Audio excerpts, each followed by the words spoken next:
বন্ধুরা, আজকে একটা নতুন গল্প নিয়ে আসলাম তোমাদের মাঝে। এটা সত্য এবং বাস্তব জীবনের ঘটনা। শেষ পর্যন্ত শোনার অনুরোধ রইল। শুনলে তোমার মধু চলে আসবে। দেরি না করে চলো শুরু করা যাক। ভাবি আমাকে বলল, আনিস ভাই, তোমার ভাই তো কিছু পারে না। আমি অনেক অভাবে আছি। আমার মনে হয় তোমার ভাইয়ের কোনো কিছু নেই। আনিস ভাই, আমি অনেক পিপাসিত। আমি অনেক ক্ষুধার্ত। আমাকে কি তুমি একটু শান্তি করতে পারবে? এই বৃষ্টি ভেজা নির্জন রাতে এখানে কেউ নাই।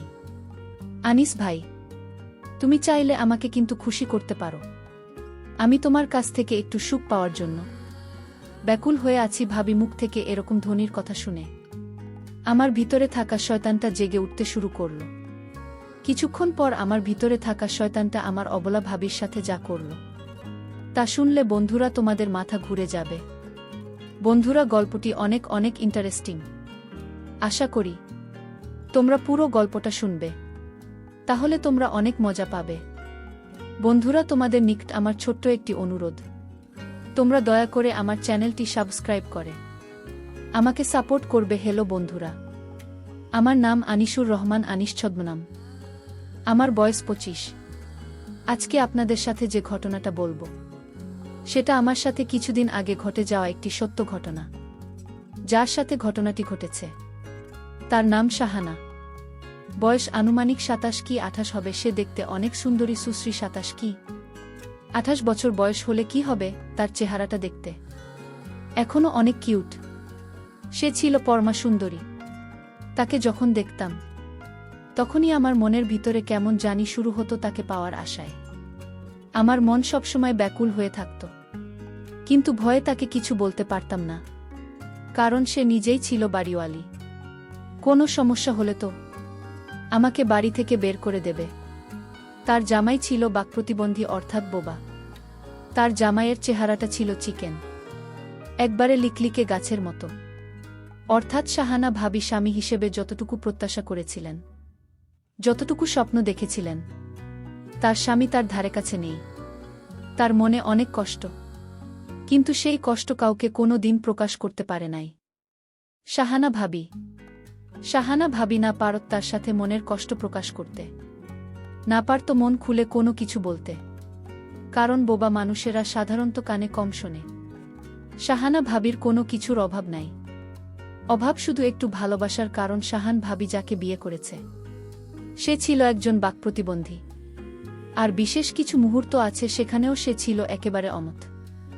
শাহানা ভাবি হয়তো পারিবারিক অবস্থা খুব একটা ভাল ছিল না, যে কারণেই টাকার লোভে পড়ে এমন একটা বাকপ্রতিবন্ধী মানে বোকা ছেলের কাছে তার বাবা মা তাকে বিয়ে দিয়েছে।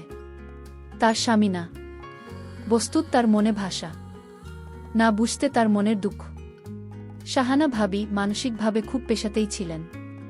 আমি ছিলাম তখন তাদের বাসার ভাড়াটিয়া। শাহানা ভাবি এবং তার হাজবেন্ড ছিল এই বাসার মালিক। যখন থেকে এই ভাষাতেই আমি ভাড়াটিয়া হিসেবে উঠলাম, তখন থেকেই শাহানা ভাবের প্রতি আমার একটা অন্যরকম ইমেজ কাজ করত। একদিন 2 দিন করে এভাবে 1 মাস কেটেই বাসায়। আস্তে আস্তে শাহানা ভাবির সাথে একটা ভালো সম্পর্ক হয়ে যায়। সব সময় হাসি মুখে কথা বলার চেষ্টা করি। মাঝে মধ্যে শাহানা ভাবের জন্য অনেক সুন্দর সুন্দর গিফট এনে তাকে উপহার দেওয়ার চেষ্টা করতাম। তাতে শাহানা ভাবে অনেক খুশি হতো। আমার কাজ ছিল যে করেই হোক শাহানা ভাবির মন পাওয়া এবং তার সাথে একটু আনন্দ বিনোদন করা। আস্তে আস্তে শাহানা বিবির পরিবারের সঙ্গে খুব ভালো করে মিশতে শুরু করলাম। এইভাবে আরও 3 মাস কেটে গেল। তারপর একদিন শুক্রবার ছিল, নামাজ পড়তে যাব। তাড়াতাড়ি করে গোসল করে ছাদে গেলাম জামা কাপড় শুকাইতে। আর তখনই দেখি শাহানা ভাবি ভেজা জামা কাপড় শুকানোর জন্য ছাদে গেল। শাহানা ভাবি যে মাত্র গোসল করে আসছে, সেই জন্য তাকে অনেক চমৎকার দেখাচ্ছে। তার আগে কোনোদিনও আমি তাকে ওইভাবেই চোখে দেখিনি। তখন আমি মনে মনে একটু বেশি এক্সাইটেড হয়ে গিয়েছিলাম। তারপর শাহানা ভাবির সাথে কিছুক্ষণ কথা বললাম। শাহানা ভাবি কি মিষ্টি আমার সাথে কথা বলে, কথা শুনলে আমার মনটা জুড়িয়ে যেত। কিছুক্ষণ পর আমি ছাদ থেকে নেমে বাসায় চলে আসলাম। ছাদের মধ্যে শাহানা ভাবিকে যে সুন্দর দেখাচ্ছিল, চোখের মধ্যে শুধু সেটাই ভাসছিল। শুয়ে শুয়ে কল্পনাতে শাহানা ভাবিকে স্বপ্ন দেখছিলাম। আর মনে মনে ভাবলাম, শুধু কল্পনা দেখলে হবে না। শাহানা ভাবিকে তো আমার অনেক পছন্দ। কিভাবে আমি তার সাথে একটু মজা করতে পারি? মনের মধ্যে শুধু একটাই চিন্তা, কিভাবে শাহানা ভাবিকে আমি আপন করে কাছে পেতে পারি। এভাবে ভাবতে ভাবতে ঘুম চলে আসলো।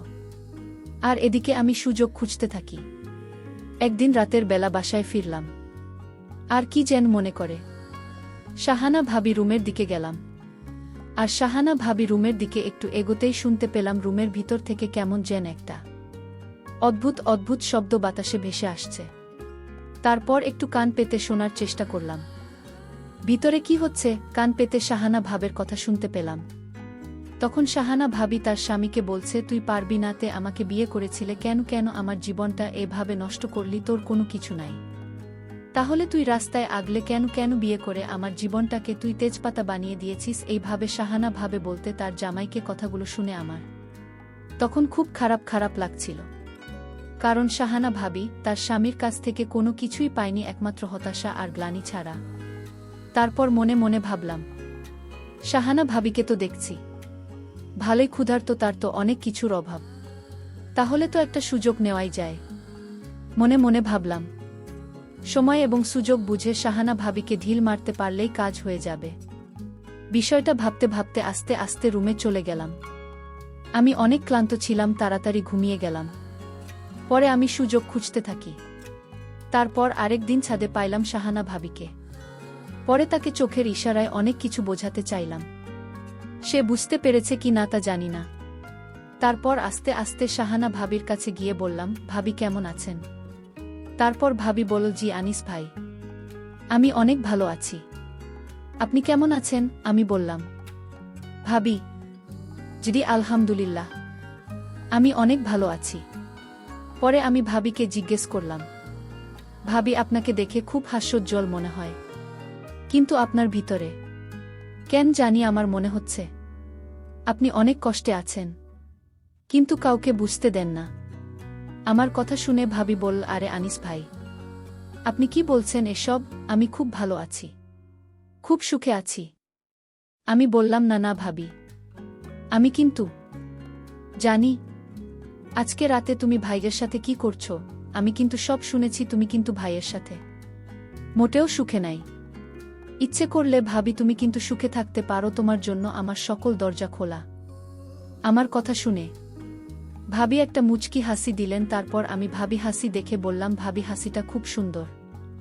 আর ভাবিও একটু খোঁচা দিয়ে বলল, কি ব্যাপার, আমাকে কি পড়ানো হচ্ছে নাকি? হ্যাঁ, আমি বললাম, আপনাকে আসলেই সুন্দর লাগে।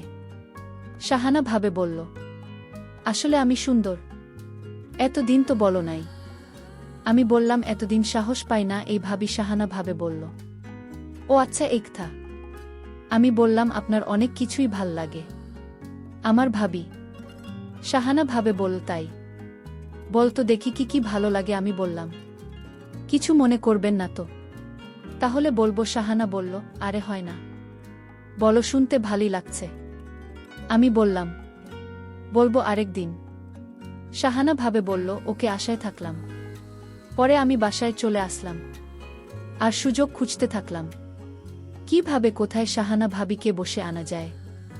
এইসব ভাবতে ভাবতে পরের দিন ভাবিকে একা পেলাম বাসার সামনে। পরে ইশারা দিলাম, খুব সুন্দর লাগছে। তারপরেও আমার মাথা থেকে তো ভূত সরছে না, আর ভাবিকেও ভাগে পারছি না। এভাবে কেটে গেল আরও একদিন।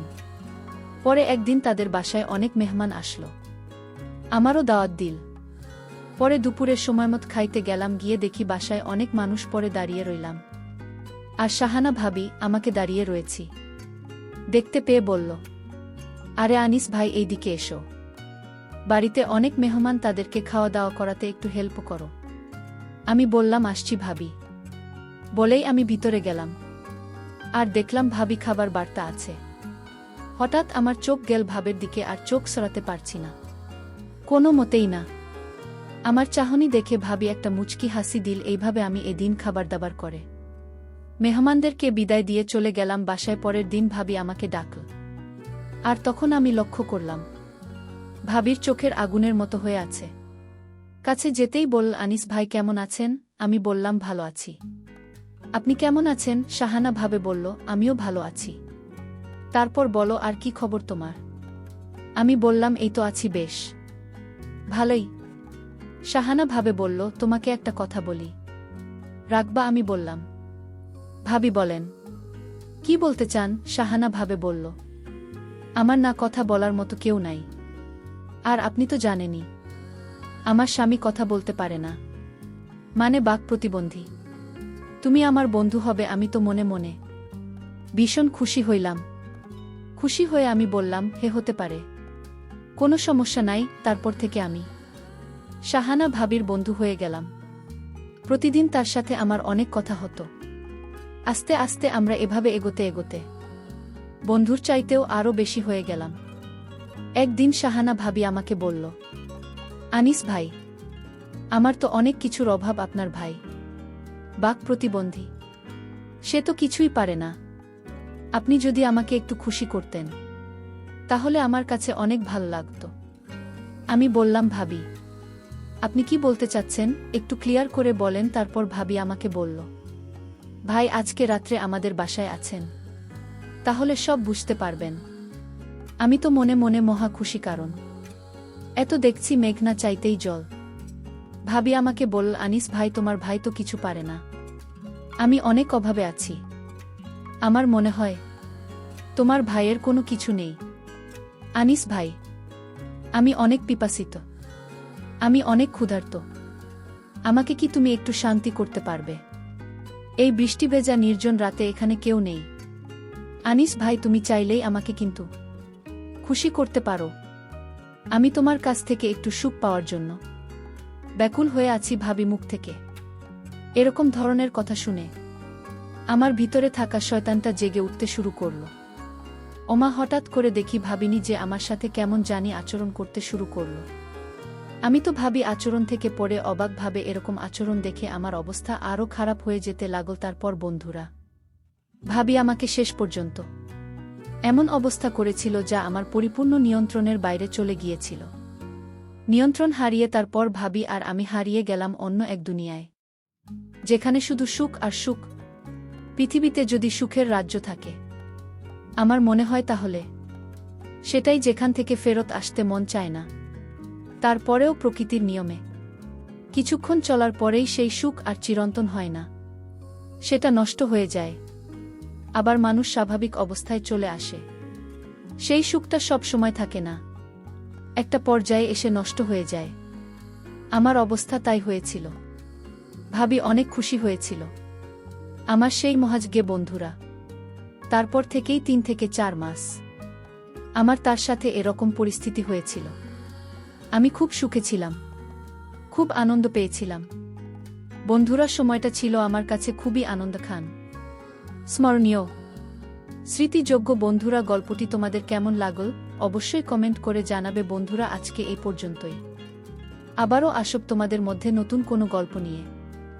গল্পটি যদি তোমাদের ভালো লাগে তাহলে একটি লাইক দাও। প্রতিদিন আমি তোমাদেরকে এই রকম ইন্টারেস্টিং একটা করে নতুন গল্প উপহার দিব। তাই তোমাদেরকে অনুরোধ করে বলছি, তোমরা যদি এরকম ধরনের ইন্টারেস্টিং গল্প পেতে চাও তাহলে দয়া করে আমার চ্যানেলটি সাবস্ক্রাইব করো। অবশেষে তোমাদের সকলের সুস্বাস্থ্য কামনা করি। ভিডিওটি দেখার জন্য তোমাদের সকলকে অসংখ্য ধন্যবাদ।